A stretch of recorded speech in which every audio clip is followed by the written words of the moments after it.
fidèles téléspectateurs, bonjour, j'espère que vous allez bien. C'est un grand plaisir de vous retrouver dans le cadre de la revue des grandes unes hebdo-presse sur CNN Télévision.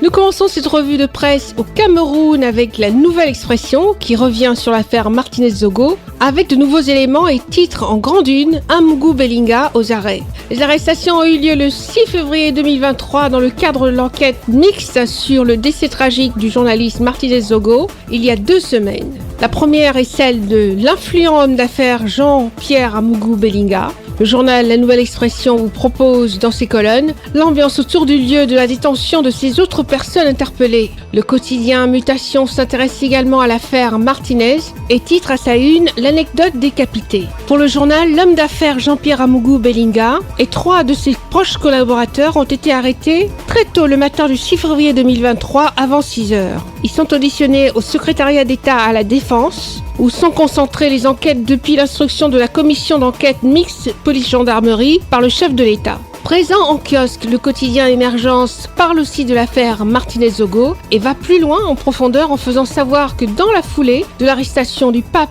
des médias, une autre équipe de la police et de la gendarmerie s'est déployée chez l'un de ses principaux collaborateurs, le journaliste Bruno Bijon, directeur général du groupe L'Anecdote. Aussi, l'ancien commandant de la garde présidentielle, le colonel retraité Raymond Thomas et Toundi Nzé, connu pour être le beau-père de Jean-Pierre Amougou Bellinga, a été aussi mis aux arrêts. Info Matin, de son côté, renseigne que les actions menées jusqu'ici sous l'impulsion du président de la République dans le cadre visant à mettre la main sur les commanditaires et assassins du journaliste Martinez-Zogo sont saluées par la communauté nationale et internationale. La voix des jeunes en rapport avec l'affaire Martinez-Zogo demande justice pour tous les jeunes assassinés dans les mêmes circonstances dont les conclusions des enquêtes n'ont jamais abouti. Parmi ces jeunes disparus tragiquement, le journal cite Brian Thornborn, le prêtre et journaliste Jean-Jacques Paula. Article à lire en page 2. Affaire Martinez-Zogo, de nouvelles interpellations, nous informe le quotidien Le Jour dans sa dernière publication de la semaine. Selon le journal, ces nouvelles interpellations se sont déroulées en présence d'Amougou Bellinga. Des proches du PDG du groupe L'Anecdote ont été également interpellés ce jeudi. Article à lire en page 5. En fenêtre du même journal, Nord-Ouest. Une députée du SDF enlevée. Une rançon de 36 millions de francs CFA exigée pour sa libération. Plus d'informations à lire en page 4 du même journal. Le quotidien Le Messager revient également sur l'affaire de Martinez-Zogo et titre à sa une « Embouteillage à la barre ». Le journal nous renseigne que l'ONG Reporters sans frontières brandit les indices obtenus par l'exploitation des téléphones et les témoignages des suspects comme preuve de l'implication du Minjustice dans l'affaire à lire en page 3. Parlons à présent de politique avec Cameroun Tribune qui s'intéresse aux élections sénatoriales et titre à sa une « Candidat au sénatorial ».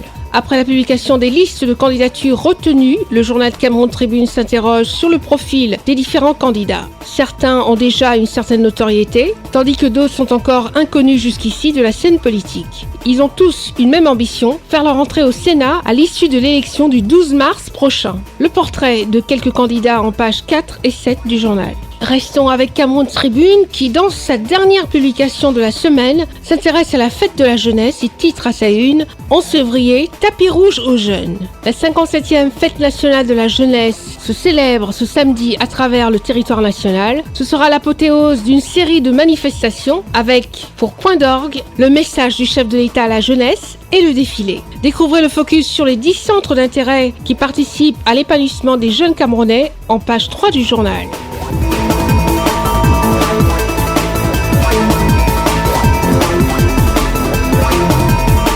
Mesdames, Messieurs, poursuivons cette revue de la presse en visitant la une des journaux parus en Côte d'Ivoire cette semaine. Commençons avec le Patriote qui titre en grande une « Prix Houphouët-Boigny UNESCO pour la recherche de la paix ». Angela Merkel, la digne récompense. Fraternité Matin s'intéresse également à la remise du prix Félix Houphouët-Boigny UNESCO pour la recherche de la paix et se penche sur le message du président Ouattara à Angela Merkel. Vous avez donné une grande leçon d'humanisme à un monde de plus en plus en proie au repli identitaire. L'ancienne chancelière qui a reçu à Yamoussoukro cette distinction a rendu hommage au chef de l'État. Elle a remis son prix d'une valeur de 91 millions de francs CFA à une ONG ivoirienne. Les présidents Henri Konan Bédié et Laurent Gbagbo ont pris part à la cérémonie en présence de plusieurs chefs d'État africains et de nombreuses autres personnalités. Remise du prix Houphouët-Boigny, la grande leçon pour la paix. Découvrez dans les colonnes du journal le message poignant du président Bédié. La Nouvelle Alliance s'intéresse également au prix Houphouët-Boigny et titre à sa une « Célébration du prix Houphouët-Boigny pour la paix ». Pourquoi Ouattara doit libérer Dogbo Blé et Seka Seka? Tentative de réponse dans le quotidien La Nouvelle Alliance. L'Avenir parle également du prix Houphouët-Boigny et titre en grande une « Houphouët a bâti la paix, Ouattara l'entretient ». Merkel en reçoit le prix.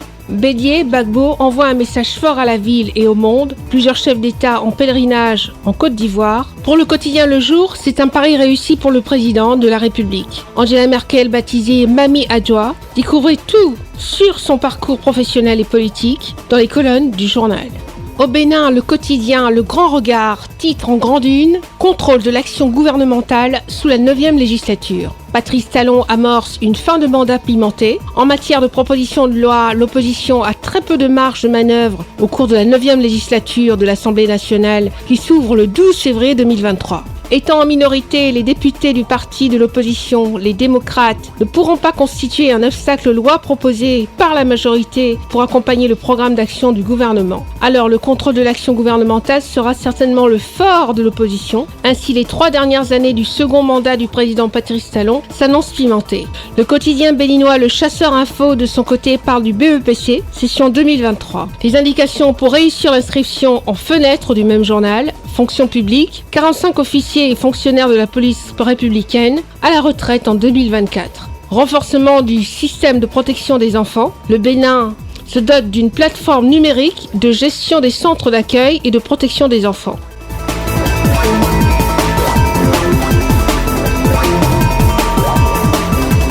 Amis fidèles téléspectateurs de la télévision CNN, achevons cette revue hebdomadaire des journaux en visitant les kiosques des journaux en France. Le journal Le Canard enchaîné s'intéresse à la réforme des retraites et titre à sa une « Forte mobilisation pour la 2e journée d'action ». Martinez en va donner d'autres coups de manif dans la réforme. Fond de tension des retraites. D'après le journal, il y a trop de monde dans la rue et pas assez à l'Assemblée. Dans les rangs de la majorité, pas absolu. C'est l'équation à laquelle Borne et Macron sont confrontés avec leur réforme des retraites. Aujourd'hui en France s'intéresse aux propos d'Elisabeth Borne. Je ne suis pas là pour avoir des états d'âme. Entre manifestations contre la réforme des retraites et débats à l'Assemblée nationale, le journal vous présente le quotidien de la première ministre de France en pages 2 et 3. Nice Matin, de son côté, titre en grande une « Zelensky l'Européen ». L'Europe unie autour du président ukrainien à Bruxelles. En visite en Europe, le président Zelensky est venu demander de l'aide à l'Union européenne. Il réclame toujours des avions de combat pour faire face à l'invasion russe. Mesdames, Messieurs, merci d'avoir suivi cette autre édition d'Hebdo Presse sur CNN Télévision. Rendez-vous très bientôt pour un nouveau numéro. Restez en compagnie de tous vos programmes sur CNN, la télévision autrement. N'arrêtez jamais de sourire à la vie, portez-vous bien et bonne fête de la jeunesse.